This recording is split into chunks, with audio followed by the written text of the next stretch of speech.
प्रेम साईराम आसंतु शुणिबा आजिर प्रशांति अनुचिंता जीवन रे आसुथुबा आह्वान गुड़िकु आमे क्यों मनोभावर सहित ग्रहण करिबा उचित। भगवान आज प्रेमपूर्ण भावरे एहाकु अति सुंदर रूपे बुझाइबा सहित आमको उत्साहित मध्य करिसंती।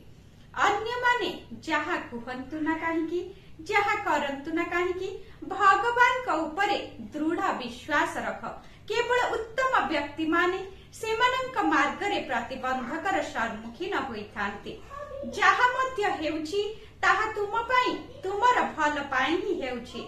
जे विद्यार्थी परीक्षा रे विफल होई जिबा परे से पुणी थरे प्रयास करिबारु विरत होई जाय नाही। से पुणी थरे परवर्ती परीक्षा रे सफलता हासिल करिबा पई परिश्रम करिथाय। सेही परि आसुथबा असुविधा गुड़िको सम्मुखीन करी हताश होई जाओ नाही। सुख हेउछि दुईटी दुख मध्य रे थिबा अंतराल। व्यास कहिछंती ना सुखत लभति सुखम। सुख भीतरु सुख मिली पारिब नाही। केवल दुख कष्ट गुड़िको अतिक्रम करि पारिले ही सुख मिलिब। जेपरि अंधकार नथिले आलोकर कोनोसी मूल्य नथाय सेहीपरि दुख कष्ट गुड़िकर अनुपस्थिति रे सुखर कोनोसी मूल्य नाही। दुख कष्ट गुड़िक मानवीय अस्तित्वर एक अंश विशेष अटे। तेणु ताकु तुम सहित रहिबाकु दिय। कुंती थरे श्री कृष्ण को कहिले ताकु जीवन रे दुख कष्ट दियंतु जहा द्वारा से माने सदाबेले भगवान को मने पकाई पारिबे।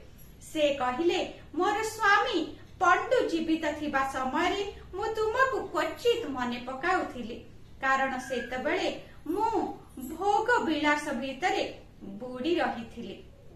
तांकर देहांत परे आमकु अकथनीय दुर्दशा भोग करिबाकु पड़िला जहार फल स्वरूप तुमको सदाबेले मने पकाइलु। वर्तमान मु दुख कष्ट गुड़िकर मूल्य गुड़िकु बुझी पारुछि। तुमको सदाबेले मने पकाइबा पई सेमाने मोते साहाय्य करिसंती। मु जेकोनसी कष्ट स्वीकार करिबा पई सदाबेले प्रस्तुत अछि किंतु तुम प्रति मोर प्रेम जेपरि कमी न जाए ताहा सुनिश्चित करंतु। उक्त दिव्य संभाषणटी भगवान जनवरी 14 तारिख 2000 मसीहारे सूचाई देथिले। कहिबार तात्पर्य दुख कष्ट रे मध्य भगवान को डाक से तत्क्षणात प्रतिक्रिया प्रकाश करिबे। जय साईराम।